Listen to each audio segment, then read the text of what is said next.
Hey everyone, I was really hoping to get my hands on the motherboard from ASRock, and it looks like I have been able to do it. This is the ASRock B850 Steel Legend motherboard. Looks like a really wonderful motherboard here, kind of matching the color scheme as a motherboard I actually reviewed recently from Gigabyte and also MSI as well too. So let's go ahead and take a look at the motherboard itself, do a quick unboxing, quick overview as well too, do a full build installation, and take a look at the BIOS. So let's hit it.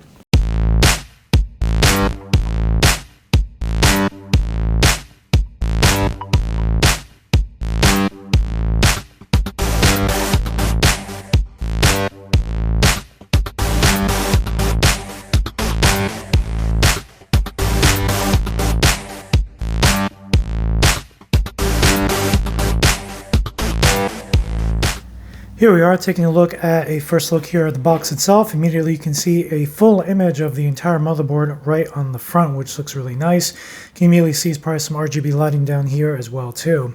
It's a nice really looking color scheme over here. Let's go ahead and take a look at the back as well. Let's see what details are back here. Looks like some specs back here. Obviously AMD B850 chipset right there. 2.5 gigabit LAN, Wi-Fi 7, and Bluetooth. That's really nice to actually see. And some other options over here. You can also see how your I/O backplate is going to appear here. Looks like some USB ports here, a total of 8 plus, actually 9, excuse me. Plus 2 USB Type-C ports as well too in the back. SPDIF port right there for audio.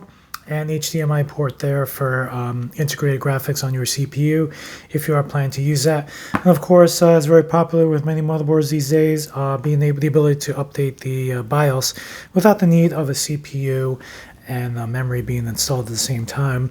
Looks like this does advertise here the toolless M2 heatsink right there, which has become very popular as well too, as well as some other little heatsinks over here and some other options. There you go, another look right there as well. So let's go ahead and get this opened up. We do have the box within the box set up over here. Little box on the side. Looks like this is probably where our either accessories are going to be or the antenna. Looks like it's probably going to be the antenna. I can actually feel the antenna right there. And it is. 2 antennas right there for your Wi-Fi and Bluetooth. I'm going to go ahead and remove the motherboard there real quick. Take a look underneath. Looks like we have another little cardboard protection here, covering all the stuff here. No manual, obviously. Probably just have to download that from ASRock's website in PDF format. Some regulatory notices here. Quick installation guide. Over here looks like we have 2 SATA cables. Really nice to see. A lot of motherboard manufacturers actually cut this down to 1. Over here, another little cable here as well too. Very interesting one. No label. I'll get back to you on that. And looks like some Velcro straps here for cable management. Very interesting to see. Here's our board with the anti-static bag. Looks like ASRock actually did us a little big favor here and didn't actually put tape on this, so no chance of ripping the bag or getting it all warped. The anti-static bag is actually really thick material too. It's the first I've actually seen. This bag probably can be used several dozens and dozens of times and still be really useful. Very nice. Put our motherboard down here. And here is our first look of our ASRock B850 Steel Legend Wi-Fi motherboard.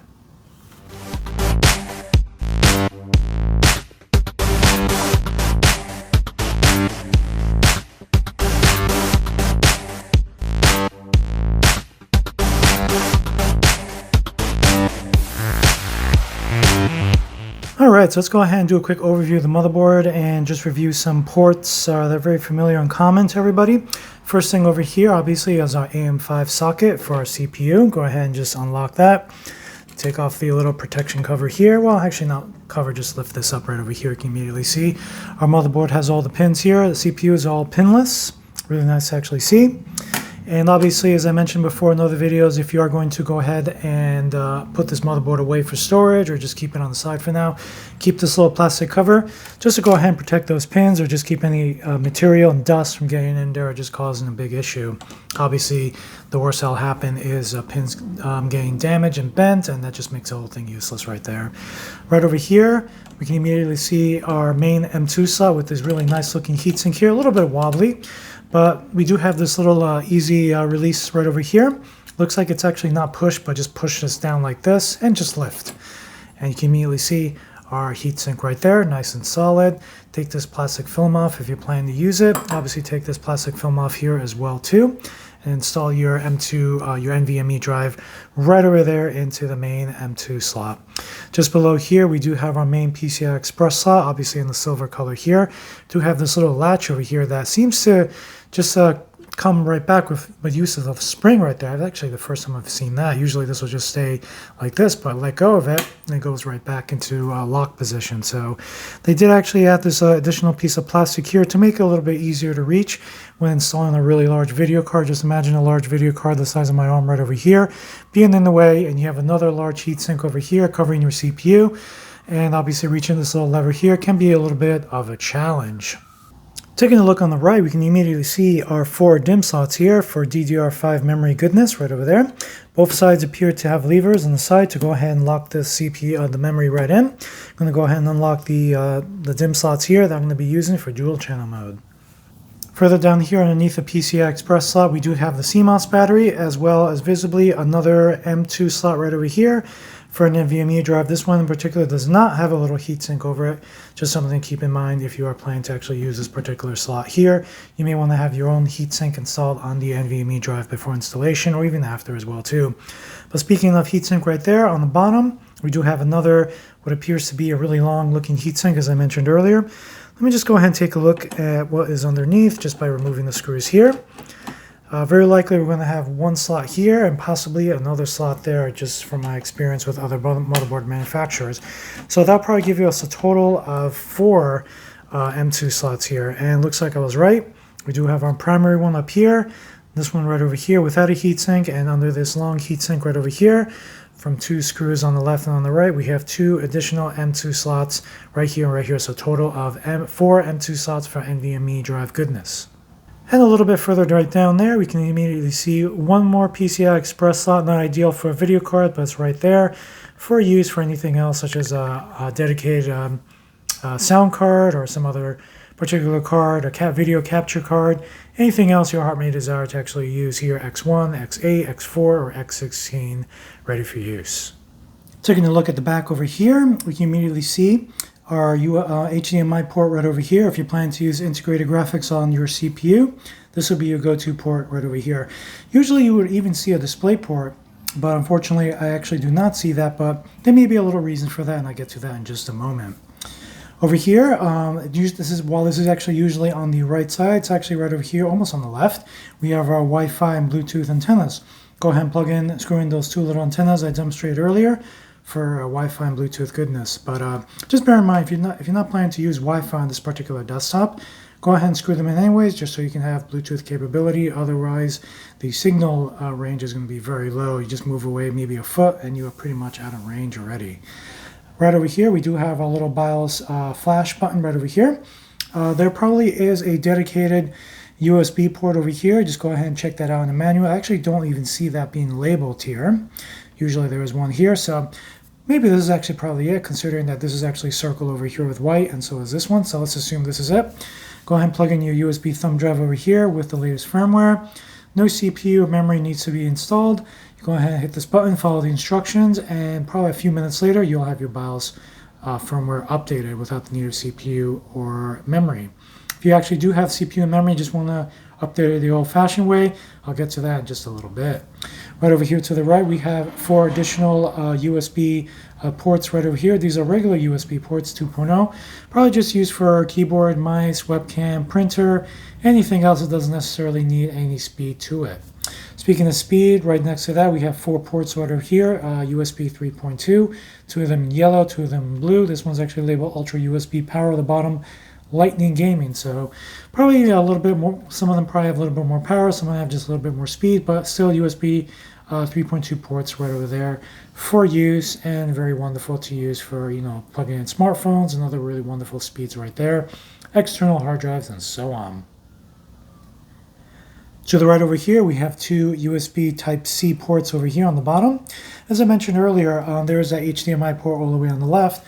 One of these USB-C ports probably can be used to go ahead and convert to the display port, and you can actually go ahead and plug in your monitor right there. Some models actually do have USB-C capability, but if not, there are definitely some converter adapters right there, or even cables that you can go ahead and use. Right over here, we can also see our main 2.5G LAN connection right there, as well as an additional blue USB 3.2 port right over here as well too. And finally, right over here, we do have our audio connections. One of them appears to be for speaker, one for microphone, as well as the SPDIF connection there for optical digital surround sound connections. Moving along to the bottom of the motherboard here, we can immediately see a connection is very familiar here, the front panel audio connection, and of course some dedicated audio cards and sound cards do have this connection available as well too. Go ahead and plug in that little audio connection on your case if you actually still has one, just to give yourself capability for wired headphones and microphone connections right there. Feel free not to use it if you choose not to. Not too popular these days, but the connection's still available there, since some dedicated separate audio cards do actually use this connection still. I know one dedicated card I have has this connection available, but I actually do not even use it. Right next to that, it looks like we have a little 3-pin RGB LED connection over here. If you plan to use some lighting in your case, that's the connection you'll be using right over there. And I'm pretty sure there's some additional ones. I can immediately see another one coming up in just a moment. Right over here, it looks like we have that little connection, that cable that was in the motherboard that I couldn't identify actually goes to. T-sensor, looks like it's actually labeled right there. Additionally, more RGB LED connections here. Here we have a 4-port one, a 4-pin one right over there. And right to the right, we do have a 3-pin one right there. Pretty much the same over here. Different color code, but it's right over there as well to use. Moving along to the center of the bottom of the motherboard, we do have 2 4-pin fan connections right here. One right over here, one over here. You can actually see that. I'm definitely sure there's going to be some additional ones, but good to see there's actually 2 of them down here. Some boards have actually just moved these away from the bottom of the motherboard and instead put them on the right side and even the top. Usually one even on the left dedicated for rear fans, but it's always good to have at least one on the bottom. I personally believe so.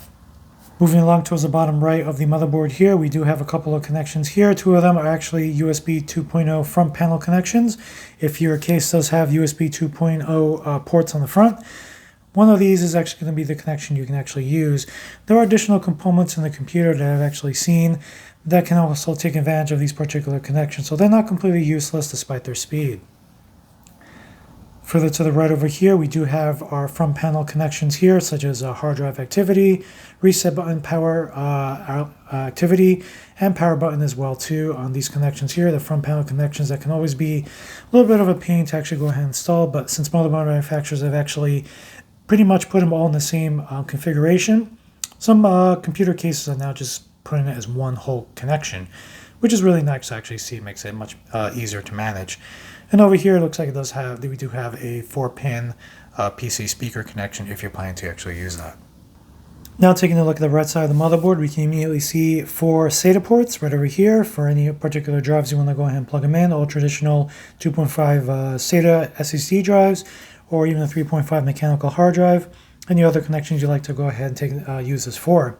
So basically, most motherboards are actually only including 4 ports, even 2 on smaller motherboards, as NVMe drives become much more popular, being used on M2 drives, on M2 slots right on the motherboard. As I mentioned, this one actually has 4. These are slowly starting to disappear little by little, but usually some of us still use at least one mechanical hard drive for a lot of beefy drive storage, and we'll probably take advantage of one of these. To the right there, we do have a front panel USB 3.2 front panel connection right over here. Really nice to actually see, and very popular. Many cases still actually use the front panel USB Type A 3.2 connections there, so go ahead and plug that in there. Speaking of front panel USB ports, here we have a front panel USB Type C connection right over here. If your case is probably within the last couple of years, it definitely does have one of those connections on the board, so go on your case. So go ahead and plug that in right there. Really nice to see. It looks like we have an additional front panel USB 3.2 connection over here. So obviously some cases only have 2 of those connections, but if you have more, or if you even plan to use a little controller card that does actually use USB 3.2 ports, feel free to actually go ahead and plug them in here, which is actually really nice to see. You do have the option to have 2 ports on the front and take advantage of a controller card that can actually be connected to one of these. Further up on the right of the motherboard here, right next to the DIMM slots I reviewed earlier, we do have our 24-pin main power supply connection right there. Very popular connection there for over the last 2 decades or so. Previously it was a 20-pin, now it's a 24-pin. Very popular, and I don't think this particular form factor here for this connection is going to be changing anytime soon, but we'll actually see one of these days. On the upper right corner of the motherboard, it looks like we have 2 additional 3-pin RGB LED connections right over here. Really nice to actually see, color-coded in this color here. You can also, it's kind of difficult to see, maybe I'll try to pan into it a little bit, but right above, from my point of view, or our point of view right now, right above this particular one, we do have those little LED indicator lights that basically just let us know how far the motherboard is during the post-process. Now we're taking a look at the top of the motherboard here. Looks like we have 3 additional 4-pin fan connections. These are actually labeled. One of them, this one in gray, labeled for pump. If you're planning to use water cooling on your CPU, here is your connection right there. If you're not, you plan to use regular standard air cooling on a really nice cooler or stock coolers I usually like to use on these demonstration videos. Remember, they're just for demonstration. That is your connection right over there, CPU. And it looks like there's actually dual CPU fan connections, so probably go ahead and use this one. This one's actually labeled number 2. I'm pretty sure it won't kill anyone to actually go ahead and actually use a different one right over here, but these 2 are actually labeled for CPU. Bear in mind, you can probably even use these as regular system fan connections there. Just go ahead and make the appropriate changes in the BIOS. Here in the middle of the top of the motherboard here, we do have this really nice heatsink that many motherboards actually have. And on the right of that, we do have dual 8-pin CPU power connections, very popular to actually see. I've been asked a couple of times in comments on previous videos if both of them actually need to be plugged in. Feel free to plug in both, but only one of them is actually needed for regular CPU use. Even if your CPU is like beefy, like 140 watt, even a 170, probably one is going to be more than enough. If you are planning to actually overclock the CPU quite a bit, maybe you might want to go ahead and plug in both just in case you'll need additional power shot towards your CPU in this case. But if you do actually go ahead and plug both of them in, and you're just concerned about, oh, should I just disconnect it? Don't worry about it. Leave them both plugged in. It's no big deal. That is pretty much it for a quick overview of the motherboard. I did actually go ahead and forget to put the main NVMe heatsink right over here. I'll put that back on in just a moment. Quick overview of the motherboard complete. So let's go ahead and toss the CPU in here, get memory installed, toss this into a case, not literally, but you know what I mean. Get a video card installed, power supply connected, and first boot into the BIOS. So let's go ahead and hit it.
Very similar to all the motherboards, the post time took definitely over a minute, probably like a minute 15 to 20 seconds there. But the board posted up pretty nicely. I did actually see the LEDs in the upper right corner, as I mentioned. Looks like they were just a little bit higher than I originally thought they were positioned. And as soon as I plugged in the computer into power and the power supply switch was on, the motherboard already had the RGB lights actually lit up on the bottom even without turning it on. Just wanted to actually go ahead and make a note of that. And I did notice that there is this little option up here. You can actually toggle this up here in the BIOS to go ahead and turn them off and turn them right back on again. So I'm pretty sure there's software you can download from ASRock to go ahead and configure the color scheme or colors of as you wish of how you want that set up. Anyway, here we are in the BIOS. If you're enjoying this video so far, you enjoyed the build, the motherboard overview, and now the BIOS overview here, go ahead and hit that like and subscribe button. Go ahead and look forward to some more videos and reviews as well too. Here's a BIOS I haven't actually seen from the manufacturer, ASRock, right over here. Looks actually very basic, but I actually did go ahead and take a look at the advanced mode, and pretty much all the details you actually need to jump into are pretty straightforward. Though if you're actually looking for a very friendly and up-to-date GUI, this may not be the BIOS you're looking for. But if you're actually just looking to change basic functions and whatnot, I think you're pretty much all set here. As with other motherboards, here we are currently in an easy mode. Go ahead and switch over to advanced mode in a little bit. This particular easy mode doesn't have too much options in it, to be honest. And as I hover over each little box over here, looks like it gives you the option to click on that, but nothing actually happens. So I'm just guessing this is pretty much just to go ahead and actually just review some stuff here. Obviously, the date and time here you can actually go ahead and change. Still set to January 1st, 2024. Up here, in the upper left, we do have some details here. Here obviously is the full name of our motherboard, the processor we're using, the max speed, and total memory of 32 gigabytes. In the middle over here, we do have the current CPU temperature at 32 degrees Celsius, motherboard temperature, and current CPU voltage as well too. And as already mentioned right over here, go ahead and click here if you want to go ahead and change the date and time. On the top, we do have a couple options over here. This button seems like it's going to go ahead and load defaults. Here's a button to go ahead and save and exit as well too. Up here is a PBO auto-enabled settings. You can go ahead and toggle that here as you wish. I already mentioned go ahead and toggle the RGB built on the motherboard on and off over here. Here you can go ahead and tap to go ahead and change the language of the BIOS right over here and all the options to explore. And over here to just go ahead and jump into advanced mode, which I'll go ahead and do in just a moment. Going on the left side again, we do have RAM information here. Here are 4 DIMM slots here. Only 2 of them are being used. It doesn't actually mention the manufacturer of the motherboard, but it actually mentions the current speed and basically some other details of the memory. That is actually incorrect though. The DDR memory I actually do have installed here is 6,000 megahertz, but I guess right now as soon as I go ahead and change the speed to the correct speed and give it a reboot, you'll actually see that reflected over here. Looks like you can actually go ahead and do Expo profile. There you go. That's exactly what I was looking for. So here we go ahead and engage the Expo profile. This memory actually does have an additional profile there as well too, which I currently don't see, but we'll go ahead and jump into that in a moment. Down here we do have some storage configuration options. As with other videos, I actually did not go ahead and plug in any storage devices here, so all of them are going to be actually empty right now. Looks like these are only exploring the SATA ports at the moment. In the middle here, we do have our current fan connections that are currently connected. You do see the CPU fan here and 1 case fan as well too. The other ones are currently not available because they're not actually plugged in. Also giving you the current RPM of each one. Down here, we do have the option to go ahead and throttle limit, auto, and other little options over here as well too. That may be a little inconvenient to actually go ahead and change, but whatever, I'll just go ahead and just leave it the way it is at the moment. I won't save any settings. And over here, boot priority, as I mentioned, if they were actually boot devices and hardware plugged in, you'll probably be seeing these down there as an option. And I have to say, unless I'm missing something, that is pretty much it for easy mode here. Let's go ahead and jump into advanced mode to actually see a GUI that might be a little bit more familiar and just a bit bright. With a little QR code over here as well too. Under main, looks like we do have the same details here. Full motherboard name, CPU, speed, total memory, and the 4 DIMM slots as well too. Doesn't seem like you can click on anything here, and nothing to click on, so it won't give you a description. However, once we jump into OC Tweaker, Here we have some options here for overclocking settings and advanced settings, I guess. Once you go ahead and highlight each one, you'll actually see the description here and be able to actually go ahead and change the options here. Doesn't look like it gives us any warning or CPU or overclocking warning here, so just be aware. I'll give you the one right now. Be really careful what changes you make here to voltage and other overclocking settings here. You could potentially damage your hardware or just cause your computer not to post correctly anymore. So it looks like we do have some options here. Obviously DDR timing configuration here. Some additional options here with your bus. Scrolling down here, looks like we have the option to go ahead and save those defaults there. Up here, we do have some additional options for gaming mode, performance boost, performance reset as well too, CPU overclocking, customize, and it gives you some additional options as you enable those as well too. Clicking on advanced, looks like we have some additional configuration settings here. I'm going to go ahead and click here for CPU. You can immediately see down here we do have some details for your CPU again. And as well down here you have some additional options for your CPU. Not the options I was actually looking for, but let's go ahead and take a look further, see what other options we have. PCI configuration here, as you can see. This actually looks very familiar. Onboard devices configuration here to go ahead and enable or disable certain devices here, such as onboard LAN, the onboard audio, and Bluetooth here as well too. Storage configuration, some additional options here for your SATA ports. And some other options as we can see over here as I click on them, USB configuration, TPM settings, AMD CBS as you can see here, AMD PBS, and overclocking. Oh, looks like I was incorrect. Go ahead and click here. There's your overclocking warning to actually go ahead and engage some other options here for overclocking, manual overclocking for our CPU, DDR RAM options, precision boost overdrive, which is usually by auto, and I usually like to disable this because obviously just to basically show off the BIOS over here, and a reboot, quick reboot, it'll probably bring the CPU temperature down a little notch. Voltage control as well too, as you can see over here. So very deep options here. Just again, be really careful what you're doing here.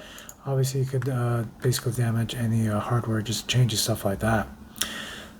BIOS text color, oh, very interesting. Maybe you can actually go ahead and change the text color here. Doesn't seem like it actually took effect. Probably go ahead and just change something here, and it'll probably just quick reboot and it'll reflect the changes here. Just going to leave deep red and see what happens after a reboot. Scrolling down here, we do have some additional options here, as you can see.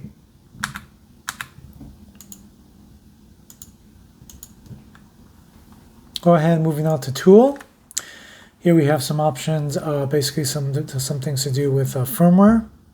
And we do have auto driver installer, which is probably the similar option that other motherboard manufacturers have. Once you actually go ahead and install your operating system, after 1 or 2 reboots, you'll probably get a prompt to allow you to go ahead and install drivers, device drivers for all the onboard devices, including chipset drivers as well too. Very useful if you actually don't have a thumb drive available with all the drivers currently plugged in. Looks like we do have LED firmware recovery. I'm not going to engage at the moment. Secure erase tool for SSDs and NVMe drives. Media sanitation. Probably something similar. And instant flash, basically the utility to go ahead and update the BIOS firmware on your motherboard. Do have the little thumb drive icon right there. Obviously you'll need a thumb drive plugged in with the latest firmware. Hardware monitor, I can kind of guess what this is pretty much will actually be. We actually don't have the little graph here with the fan RPM on one side and CPU or other temperature on the bottom. So there's a very basic GUI dating back to like the early 2000s, but very efficient here if you know what you're doing. Silent mode, standard mode, full speed, performance, and of course customize the speeds of everything. Here we have a CPU fan, chassis fan, system fan number 1, 2, and probably additional 3. And of course, system fan connections over here. I'm not sure where fantastic is, that's pretty funny, or fan tuning is. Fan tuning is probably, as you can see here, the BIOS will just basically go ahead and just tune the fans and just basically put some sort of preset there. Fantastic. Oh, here we go. The graph I was actually looking for, go ahead and manipulate that here as well too. Fantastic, that's actually hilarious. And you can actually go ahead and choose the different options here. Standard, performance, full speed, and customize here and just drag and drop the speeds you actually want, the thresholds you actually want to hit. Clicking on security here, we immediately see some options here. The only option I see at the moment is secure boot and also setting up a password for your BIOS, so obviously no changes can be made until the password is set. And boot, very similar options over here. Just basically go ahead and enable or disable CSM, and other options here as well too, including that little option whether or not you want the number lock on your keyboard to be enabled or disabled upon every boot. And of course, exit here, go ahead and exit and save changes and exit, discard changes here, or just boot overdrive as well too. So it looks like all the options here are pretty, the basic GUI here, just making things a little easier to actually go ahead and manage. I actually do not see a search option, or actually we do have a search option down here. Just go ahead and tap on F4 or click here to go ahead and search for a particular setting. And we just go ahead and just enter CPU. Hit enter, and it looks like we do have a bunch of results right over here. So, you know, even though the GUI is kind of basic and, you know, very mid-2000s or so, the BIOS settings are actually all here. And if you actually go ahead and need anything, just search for them here, or just go ahead, just find them as you go ahead and navigate through the BIOS.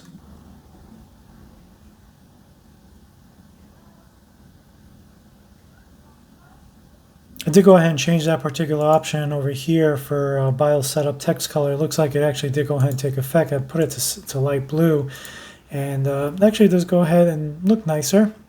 Did exactly what I wanted to do. Too bad there's no option to actually go ahead and make everything like a black background and everything else light up, the text appear as a white or a light color.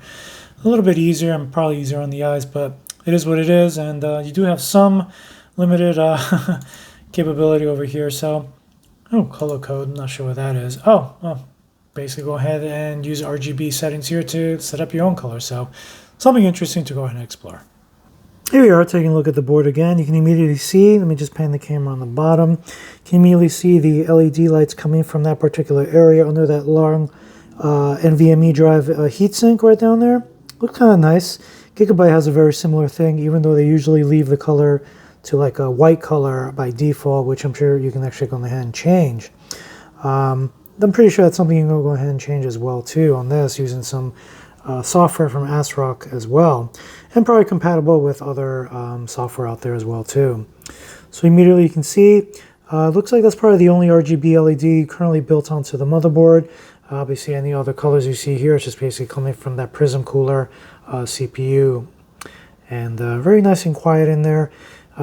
Just a very different BIOS experience. If that's something that really doesn't really marinate too well with you, this might not be the board for you, since I'm guessing the future update may not get that, may not change the GUI of that particular BIOS anytime too soon. It might be something they might revamp in a couple of generations down the line, but who knows.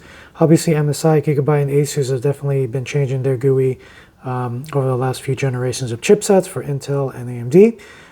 But currently not too familiar with ASRock's previous generations of BIOS GUI. But again, just for functionality and everything, if there's a setting you're looking for, it's definitely there. Maybe not so friendly with just recent users. This is basically a GUI that I'm very familiar with from around mid-2000s. But again, functionality is all there. So again, just something to keep in mind. BIOS actually feels good. Booted up the first time. Recognize my memory, CPU, no problem. First time post, probably average the same time, about a minute and change. Hope everyone enjoyed this video. If you do, go ahead and hit that like and subscribe button, and definitely look forward to some future reviews and whatnot as well too. Thanks again for watching, everyone, and if you have any questions or comments about this, let me know. Do you own this board? Have you owned a previous ASRock board? Let me know as well too how the GUI has evolved over the last several years. Take care, and thanks for watching again. Take it easy. Bye-bye.